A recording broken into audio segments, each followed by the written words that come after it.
ಆಯುಕ್ತರು ಹೇಳಿದನ್ನ ಕೇಳಿಸ್ಕೊಂಡ್ರೆ ಯಾಕೆ ನೀರಿನ ದರ ಏರಿಕೆ ಮಾಡಬೇಕು ಅನ್ನೋ ಪ್ರಸ್ತಾವನೆ ರಾಜ್ಯ ಸರ್ಕಾರದ ಮುಂದೆ ಹೋಗ್ತಿದೆ ಅಂತ ಹೇಳಿ. ಈ ದರ ಏರಿಕೆಗೆ ಟೆಕ್ನಿಕಲ್ ರೀಸನ್ಗಳು ಇದ್ದೇ ಇದೆ, ಇಲ್ಲ ಅಂತಲ್ಲ. ನಾವು ಪ್ರಶ್ನೆ ಮಾಡ್ತಾ ಇರೋದು DK ಶಿವಕುಮಾರ್ ಅವರ ಮಾತಿನ ದಾರ್ಷ್ಟ್ಯವನ್ನು. ಎನಿವೆ, ನೀರಿನ ದರ ಏರಿಕೆ ಯಾಕೆ ಅನ್ನೋದಕ್ಕೆ ಒಂದಷ್ಟು ಅಂಶಗಳಿದೆ, ನಿಮ್ಮ ಮುಂದೆ ಇಡುವ ಪ್ರಯತ್ನವನ್ನು ಮಾಡ್ತಾ ಹೋಗ್ತೀವಿ. ಆದಾಯ ಕುಸಿತ ಆಗಿದೆ ಜಲಮಂಡಳಿಗೆ. ಇದರಿಂದಾಗಿ ಜಲಮಂಡಳಿಯ ಆರ್ಥಿಕ ಸ್ಥಿತಿ ಹದಗೆಟ್ಟು ಹೋಗುವ ಪರಿಸ್ಥಿತಿಗೆ ಬಂದು ನಿಂತಿದೆ. ನೀರು ಪೂರೈಕೆಯಿಂದ ಬರುವ ಬಹುತೇಕ ಆದಾಯ ಖರ್ಚಾಗಿ ಹೋಗ್ತಾ ಇದೆ, ಉಳಿತಾಯ ಅನ್ನೋದು ಇಲ್ಲವೇ ಇಲ್ಲ. ಅಥವಾ ಮಂತ್ ಬೈ ಮಂತ್ ತಿಂಗಳಿಂದ ತಿಂಗಳಿಗೆ ಖರ್ಚು ವೆಚ್ಚವನ್ನು ಭರಿಸಿ ಯಾವುದೇ ರೀತಿಯ ಪೆಂಡಿಂಗ್ಗಳನ್ನು ಇಟ್ಕೊಳ್ಳದೆ ಆರ್ಥಿಕ ವ್ಯವಸ್ಥೆಯನ್ನು ಸುಸ್ಥಿರವಾಗಿ ಇಟ್ಕೊಳ್ಳಿಕ್ಕೆ ಆಗುವಷ್ಟು ಆದಾಯ ಬರ್ತಾ ಇಲ್ಲ. ಬರ್ತಿರೋ ಆದಾಯ ಎಲ್ಲ ಖರ್ಚಾಗಿ ಹೋಗ್ತಾ ಇದೆ. ಜಲಮಂಡಳಿಯ ಆದಾಯದಲ್ಲಿ 70%, ಇದು ಬಹಳ ಇಂಪಾರ್ಟೆಂಟ್, ಆದಾಯದಲ್ಲಿ 70% ಕರೆಂಟ್ ಬಿಲ್ಗೆನೆ ವ್ಯಯ ಆಗ್ತಿದೆಯಂತೆ. ಈಗಷ್ಟೇ ಆಯುಕ್ತರು ಹೇಳಿದನ್ನು ಕೇಳಿಸ್ಕೊಂಡ್ವಿ. ಇನ್ ಬಿಟ್ವೀನ್ 2012ರಿಂದ 2024ರವರೆಗೆ 12 ವರ್ಷಗಳ ಅವಧಿಯಲ್ಲಿ 3 ಬಾರಿ ವಿದ್ಯುತ್ ದರಗಳಲ್ಲಿ ಏರಿಕೆಯಾಗಿದೆ. ವಿದ್ಯುತ್ ದರ ದುಬಾರಿ ಆಯಿತು, ಕಟ್ಟಿರುವ ಬಿಲ್ ಕೂಡ ಹೆಚ್ಚಿಗೆ ಆಯಿತು. 70%ನಷ್ಟು ಆದಾಯ ಕರೆಂಟ್ ಬಿಲ್ ಕಟ್ಟಲಿಕ್ಕೇನೆ ಹೋಗ್ತಾ ಇದೆ. ಮಾಸಿಕ ಅಂದರೆ ಪ್ರತಿ ತಿಂಗಳು 110 ಕೋಟಿ ಆದಾಯದಲ್ಲಿ 80 ಕೋಟಿ ಕರೆಂಟ್ ಬಿಲ್ಲೇ ಕಟ್ತಾ ಇದೆ ಜಲಮಂಡಳಿ. ಜಲಮಂಡಳಿ ಸಿಬ್ಬಂದಿಯ ವೇತನ, ಕೊಳವೆ ಬಾವಿ ಕಾಮಗಾರಿ ಇತ್ಯಾದಿ ವೆಚ್ಚ, ಇದಕ್ಕೆ ಹಣ ಸಾಕಾಗ್ತಾ ಇಲ್ಲ. ಇನ್ಫ್ಯಾಕ್ಟ್ DK ಶಿವಕುಮಾರ್ ಅವ್ರು ಮಾತನಾಡುವಾಗ ಹೇಳಿದ್ರು, ಕರೆಕ್ಟ್ ಟೈಮಿಗೆ ಸಂಬಳ ಕೊಡೋಕ್ಕಾಗ್ತಾ ಇಲ್ಲ ಜಲಮಂಡಳಿಯ ಸಿಬ್ಬಂದಿಗಳಿಗೆ. ಹೀಗಾಗಿ ಅನಿವಾರ್ಯವಾಗಿ ನೀರಿನ ದರವನ್ನು ಏರಿಕೆ ಮಾಡಲೇಬೇಕಾದ ಪರಿಸ್ಥಿತಿಯಲ್ಲಿದ್ದೇನೆ. DK ಶಿವಕುಮಾರ್ ಅವರ ಸ್ಪಷ್ಟನೆ. ಪರಿಸ್ಥಿತಿ ನಿಜಕ್ಕೂ ಕೂಡ ಹಾಗೇ ಇದೆ. ಇನ್ಫ್ಯಾಕ್ಟ್ ನಮ್ಮ ಪ್ರತಿನಿಧಿ ದೀಪ್ತಿ ತೋಳ್ಪಾಡಿ ಆಯುಕ್ತರನ್ನ ಮಾತನಾಡಿಸಿದ್ರು. ಒಂದಷ್ಟು ಇನ್ಪುಟ್, ಈ ಎಲ್ಲ ಇನ್ಪುಟ್ಗಳು ದೀಪ್ತಿ ಅವರೇ ಕೊಟ್ಟಿರೋದು. ಅವರು ಅಧ್ಯಯನ ಮಾಡಿರೋ ರೀತಿಯಲ್ಲೂ ಕೂಡ ಜಲಮಂಡಳಿಯಲ್ಲಿ ಆರ್ಥಿಕ ಪರಿಸ್ಥಿತಿ ಹಂತ ಹಂತವಾಗಿ ಚಿಂತಾಜನಕ ಅನ್ನೋ ಮಟ್ಟಿಗೇನೆ ಹೋಗ್ತಾ ಇದೆ. ಆರ್ಥಿಕ ವೆಚ್ಚವನ್ನು ಸುಧಾರಿಸಬೇಕು ಅಂತಂದರೆ, ಆರ್ಥಿಕ ಪರಿಸ್ಥಿತಿಯನ್ನು ಸುಧಾರಿಸಬೇಕು ಅಂದರೆ ನೀರಿನ ದರವನ್ನು ಏರಿಕೆ ಮಾಡಲೇಬೇಕು ಅನ್ನೋ ಪ್ರಸ್ತಾವನೆ ಜಲಮಂಡಳಿಯಿಂದಲೇ ರಾಜ್ಯ ಸರ್ಕಾರದ ಮುಂದೆ ಹೋಗಿದೆ. ಗೃಹ ಬಳಕೆ ನೀರಿನ ಮೇಲೆ 30%ರಿಂದ 40%, 20ರಿಂದ 25% ಅಂತ ಹೇಳಿ ಸರ್ಕಾರ ನೆಗೋಷಿಯೇಟ್ ಮಾಡ್ತಾ ಇದೆ. ಜಲಮಂಡಳಿಯ ಅಂದಾಜಿನ ಪ್ರಕಾರ 30ರಿಂದ 40% ಏರಿಕೆ ಮಾಡಿದ್ರೆ ಮಾತ್ರ ಸಸ್ಟೇನ್ ಆಗಕ್ಕೆ ಸಾಧ್ಯ ಅನ್ನೋದು. ಆದರೆ ಇನ್ನೂ ನಿಖರವಾಗಿ ಎಷ್ಟು ಏರಿಕೆ ಮಾಡಬೇಕು ಅನ್ನೋದ್ರ ಬಗ್ಗೆ ತೀರ್ಮಾನ ಆಗಿಲ್ಲ. ಒಂದು ಅಂದಾಜಿನ ಪ್ರಕಾರ ಎನಿಥಿಂಗ್ ಬಿಟ್ವೀನ್ 30ರಿಂದ 40% ಏರಿಕೆ ಆಗಬಹುದು. ಗೃಹ ಬಳಕೆ ಅಂದರೆ ಪ್ರತಿದಿನ ನಿಮಗೇನು ಕಾವೇರಿ ವಾಟರ್ ಬರ್ತಾ ಇದೆ, ಅದಕ್ಕೆ ಬಿಲ್ ಬರ್ತಾ ಇದೆ, ಆ ಬಿಲ್ನ ಮೇಲೆ 30ರಿಂದ 40% ಏರಿಕೆ ಆಗೋ ಸಾಧ್ಯತೆ ಇದೆಯಂತೆ. ಇನ್ನು ವಾಣಿಜ್ಯ ಬಳಕೆಯ ನೀರಿನ ದರದಲ್ಲಿ 45% ದರ ಹೆಚ್ಚಳ ಮಾಡುವ ಸಾಧ್ಯತೆ ಇದೆ ಅಂತ ಹೇಳ್ತಾ ಇದೆ ಮೂಲಗಳು. ಜಲಮಂಡಳಿ ಅಧಿಕಾರಿಗಳ ವರದಿಯಲ್ಲಿನ ಅಂಶಗಳು ಇನ್ನೂ ಅಧಿಕೃತವಾಗಿ ಬಹಿರಂಗ ಆಗಿಲ್ಲ, ಗೌಪ್ಯವಾಗೇ ಇದೆ. ಹೀಗಾಗಿ ಎಕ್ಸಾಕ್ಟ್ಲಿ ಎಷ್ಟು ಹೆಚ್ಚಾಗುತ್ತೆ ನೀರಿನ ಬಿಲ್, ಇದ್ರ ಬಗ್ಗೆ ಇನ್ನೂ ಖಚಿತವಾದ ಮಾಹಿತಿ ಇಲ್ಲ. ಹೀಗಾಗಿ ಎಲ್ಲರ ಗಮನ ಇದೀಗ ನಗರಾಭಿವೃದ್ಧಿ ಇಲಾಖೆಯ ನಿರ್ಧಾರದತ್ತ ಮೂಡಿದೆ. ಎಷ್ಟು ಹೆಚ್ಚಿಗೆ ಮಾಡ್ತಾರೆ, ಹೆಚ್ಚಿಗೆ ಮಾಡೋದಂತೂ ಕನ್ಫರ್ಮ್. ಈಗಷ್ಟೇ DK ಶಿವಕುಮಾರ್ ಅವರು ಹೇಳಿದ್ದನ್ನು ಕೇಳಿಸ್ಕೊಂಡ್ರಿ. ಯಾರು ಏನು ಮಾಡಿದ್ರು ನೀರಿನ ಬಿಲ್ ಜಾಸ್ತಿ ಮಾಡೋದು ಪಕ್ಕಾ ಅಂತ. ಎಷ್ಟಾಗತ್ತೆ ಅನ್ನೋದು ಇನ್ನೂ ಕೂಡ ಕ್ವೆಶ್ಚನ್ ಮಾರ್ಕ್ ಆಗಿ ಉಳಿದಿದೆ. ಇನ್ನು ರಾಜ್ಯದಲ್ಲಿ ಕಾಂಗ್ರೆಸ್ ಸರ್ಕಾರ ಅಧಿಕಾರಕ್ಕೆ ಬಂದ ಮೇಲೆ ಒಂದೊಂದೇ ವಸ್ತುಗಳ ಬೆಲೆ ಏರಿಕೆ ಆಗ್ತಲೇ ಇದೆ. ಒಂದು ಇಷ್ಟುದ್ದ ಪಟ್ಟಿನೇ ಇದೆ, ಮುಂದೆ ತೋರಿಸ್ತೀವಿ ನಿಮಗೆ. ಒಂದು ಕಡೆ ಫ್ರೀ ಯೋಜನೆ ಕೊಡ್ತಿರೋ ಕಾಂಗ್ರೆಸ್ ಸರ್ಕಾರ ಮತ್ತೊಂದು ಮಗ್ಗಲಿನಲ್ಲಿ ಒಂದೊಂದೇ ವಸ್ತುಗಳ ಬೆಲೆ ಏರಿಕೆ ಮಾಡ್ತಲೇ ಬಂದಿದೆ. ಹಾಗಾದರೆ ಕಾಂಗ್ರೆಸ್ ಸರ್ಕಾರ ಅಸ್ತಿತ್ವಕ್ಕೆ ಬಂದ ನಂತರದಲ್ಲಿ ಯಾವೆಲ್ಲ ವಸ್ತುಗಳ ದರ ಏರಿಕೆ ಆಯಿತು, ಜನಜೀವನದ ಮೇಲೆ ಪರಿಣಾಮ ಬೀರುವ ವಸ್ತುಗಳಲ್ಲಿ ಅಥವಾ ಯಾವೆಲ್ಲ ಯೋಜನೆಗಳಿಗೆ ಸಂಬಂಧಪಟ್ಟಂತೆ ಜನರು ಹೆಚ್ಚಿಗೆ ಹಣವನ್ನು ನೀಡಬೇಕಾದ ಪರಿಸ್ಥಿತಿ ಬಂದಿದೆ, ಗಮನಿಸ್ತಾ ಹೋಗೋಣ.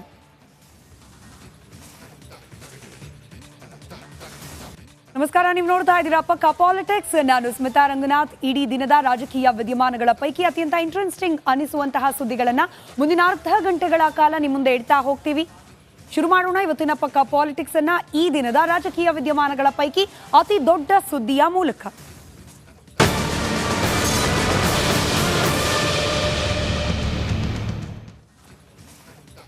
ವಿಧಾನಸೌಧದ ಮೆಟ್ಟಲನ್ನ ಆಡಳಿತಾರೂಢ ಪಕ್ಷವಾಗಿ ಏರಬೇಕು ಅನ್ನೋ ಕಾರಣಕ್ಕೆ ಕಾಂಗ್ರೆಸ್ ಚುನಾವಣೆ ಸಂದರ್ಭದಲ್ಲಿ ಪಂಚ ಗ್ಯಾರಂಟಿಗಳನ್ನು ಘೋಷಿಸಿತು. ಈ ಪಂಚ ಗ್ಯಾರಂಟಿಗಳಿಂದ ಜನರ ಕಲ್ಯಾಣ, ಜನರ ಅಭಿವೃದ್ಧಿ ಮಾಡ್ತೀವಿ ಅನ್ನೋ ಭರವಸೆಯನ್ನ ನೀಡಿತು. ಮತದಾರರೇ ಮಹಾಪ್ರಭುಗಳು, ಮತದಾರರು ನೀಡಿದ ತೀರ್ಮಾನ, ನಮಗೆ ಅಧಿಕಾರ ಸಿಕ್ಕಿದೆ ಅನ್ನೋದು ಅಧಿಕಾರಕ್ಕೆ ಏರಿದ ಶುರುವಿನ ಮಾತು.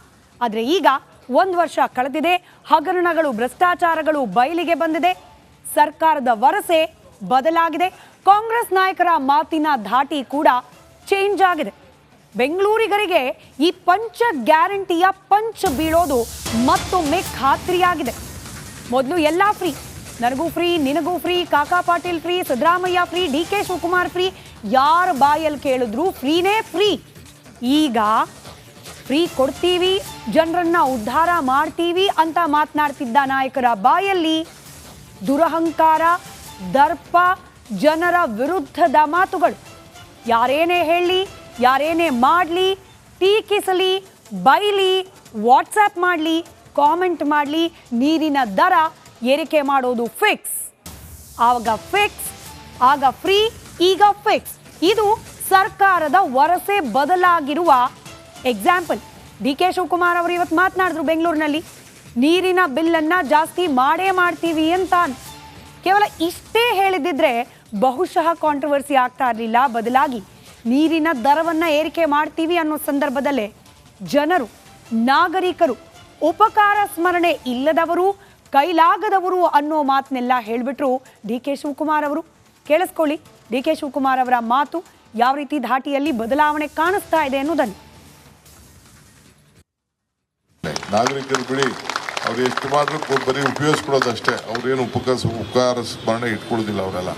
ನಾಗರಿಕರು ಬಿಡಿ, ಅವ್ರು ಎಷ್ಟು ಮಾತ್ರ ಬರೀ ಉಪಯೋಗಿಸ್ಕೊಳ್ಳೋದಷ್ಟೇ, ಅವ್ರೇನು ಉಪಕಾರ ಸ್ಮರಣೆ ಇಟ್ಕೊಳ್ಳೋದಿಲ್ಲ ಅವರೆಲ್ಲ. ನೀರು ಬತ್ತು ಇಲ್ಲ ಅಂದ್ರೆ ಬೈತಾರೆ, ಉಗಿತಾರೆ, ಫೋನ್ ಮಾಡ್ತಾರೆ, ಎಲ್ಲ ವಾಟ್ಸಪ್ಪಲ್ಲಿ ಮೆಸೇಜ್ ಹಾಕ್ಬಿಡ್ತಾರೆ. ಎಷ್ಟು ಕಷ್ಟ ಆಗಿದೆ ಅನ್ನೋದು ಅವ್ರಿಗೆಲ್ಲ ಅರಿವಿಲ್ಲ. ಬಿಲ್ ಕಟ್ಟೋರು ಕಟ್ತಾರೆ, ಕಟ್ತಿದ್ದವ್ರು ಇರ್ತಾರೆ. ನೋಡೋಣ, ನನಗೆ ಮೀಡಿಯಾವರಾರು ಬೈಲಿ, ಯಾರು ಬೈಲಿ, ವಿರೋಧ ಪಾರ್ಟಿಯವರಾರು ಬೈಲಿ, ನಾನಂತೂ ನೀರು ಬೆಲೆ ಏರಿಸೋನೆ.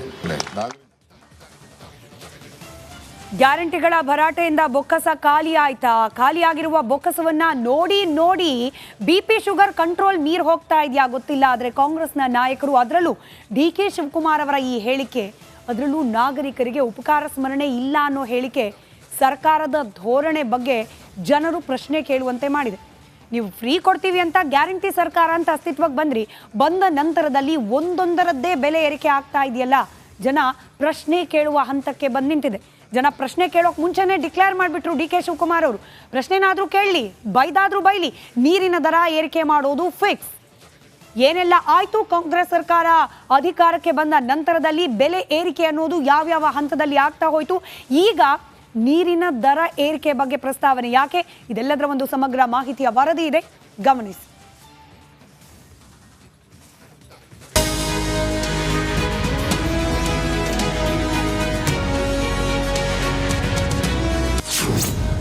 ಬೆಂಗಳೂರಿಗರಿಗೆ ವಾಟರ್ ವರಿ, ಇನ್ಮೇಲೆ ಕುಡಿಯೋ ನೀರು ದುಬಾರಿ.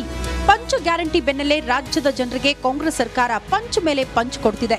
ಡೀಸೆಲ್, ಪೆಟ್ರೋಲ್ ಬೆಲೆ ಜಾಸ್ತಿ ಆಯ್ತು, ನಂದಿನಿ ಹಾಲಿನ ದರ ಕೂಡ ಹೆಚ್ಚಾಯ್ತು, ಅಕ್ಕಿ, ಬೇಳೆ, ಅಡುಗೆ ಎಣ್ಣೆ ಬೆಲೆಯೂ ದುಬಾರಿಯಾಯಿತು. ಇದರ ಬೆನ್ನಲ್ಲೇ ಇನ್ಮುಂದೆ ನೀರು ಕೂಡ ಕಾಸ್ಟ್ಲಿ ಆಗುತ್ತಂತೆ. ವಿಧಾನಸೌಧದ ಎದುರೇ ಜಲಸಂಪನ್ಮೂಲ ಸಚಿವ DK ಶಿವಕುಮಾರ್ ಈ ಬಗ್ಗೆ ಘೋಷಿಸಿದ್ದಾರೆ.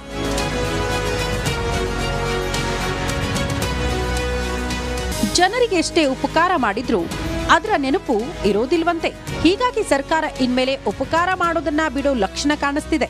ಯಾಕಂದ್ರೆ DCM DK ಶಿವಕುಮಾರ್ ಆಡಿದ ಮಾತಿನ ವೈಖರಿ ಆಗಿತ್ತು. ನಾಗರಿಕರು ಬಿಡಿ, ಅವ್ರು ಎಷ್ಟು ಮಾತ್ರ ಬರೀ ಉಪಯೋಗಿಸ್ಕೊಳ್ಳೋದಷ್ಟೇ, ಅವ್ರೇನು ಉಪಕಾರ ಸ್ಮರಣೆ ಇಟ್ಕೊಳ್ಳೋದಿಲ್ಲ ಅವರೆಲ್ಲ. 12 ವರ್ಷದ ನಂತರ ಹೆಚ್ಚಾಗುತ್ತೆ ನೀರಿನ ದರ. ಸ್ಪಷ್ಟ ಸಂದೇಶ ಕೊಟ್ಟ DK ಶಿವಕುಮಾರ್. 110 ಹಳ್ಳಿಗೆ ಕಾವೇರಿ ನೀರು ಸಂಪರ್ಕ ಯೋಜನೆಗೆ ಚಾಲನೆ ಕೊಟ್ಟ DCM ನೀರಿನ ದರ ಏರಿಕೆ ವಿಚಾರ ಪ್ರಸ್ತಾಪ ಮಾಡಿದ್ರು. ಜಲಮಂಡಳಿ ಉಳಿಸಬೇಕಂದ್ರೆ ದರ ಏರಿಕೆ ಅನಿವಾರ್ಯ ಅಂದ್ರು. ಇನ್ನು ಕಳೆದ 12 ವರ್ಷಗಳಿಂದ ನೀರಿನ ದರ ಹೆಚ್ಚಳವಾಗಿಲ್ಲ. 10 ಬಾರಿ ಜಲಮಂಡಳಿ ವತಿಯಿಂದ ಪ್ರಸ್ತಾವನೆ ಸಲ್ಲಿಸಿದ್ದರೂ ದರ ಪರಿಷ್ಕರಣೆ ಆಗಿರಲಿಲ್ಲ. ಇದೀಗ ದರ ಹೆಚ್ಚಳ ಅನಿವಾರ್ಯ, ಹೀಗಾಗಿ ಸರ್ಕಾರ ಪರಿಷ್ಕರಣೆಗೆ ಮುಂದಾಗಿರುವುದಾಗಿ BWSSP ಅಧ್ಯಕ್ಷ ರಾಮ್ ಪ್ರಸಾದ್ ಮನೋಹರ್ ತಿಳಿಸಿದ್ದಾರೆ. 2012ರಿಂದ ಇಲ್ಲಿವರೆಗೆ 12 ವರ್ಷಗಳ ಕಾಲ ಬಹುಶಃ ನೀರಿನ ದರ ಎಚ್ಚರಿಕೆ ಮಾಡಿಲ್ಲ. ಈ ಸಮಯದಲ್ಲಿ 3 ಸರಿ ವಿದ್ಯುತ್ ಶಕ್ತಿ ದರ ಹೆಚ್ಚಾಗಿದೆ. ಸೊ BWSSB ಖರ್ಚಿನಲ್ಲಿ ಬಹುತೇಕ 70% ಖರ್ಚು ವಿದ್ಯುತ್ ಶಕ್ತಿಗೆ ಬರೋದ್ರಿಂದ ನಮ್ಮ ಮೇಲೆ ಭಾಳಷ್ಟು ಒತ್ತಡಗಳಿದೆ. ಒಟ್ನಲ್ಲಿ ಬೆಂಗಳೂರು ಮಂದಿ ಕುಡಿಯೋ ನೀರು ಇನ್ನು ಮುಂದೆ ದುಬಾರಿಯಾಗುತ್ತೆ. ಈಗಾಗಲೇ ದರ ಏರಿಕೆಗೆ ಹೈರಾಣಾಗಿರೋ ಜನರು ಇದನ್ನ ಹೇಗೆ ನಿಭಾಯಿಸ್ತಾರೋ ಏನೋ. ದೀಪ್ತಿ ತೋಳ್ಪಾಡಿ, ರಿಪಬ್ಲಿಕ್ ಕನ್ನಡ, ಬೆಂಗಳೂರು.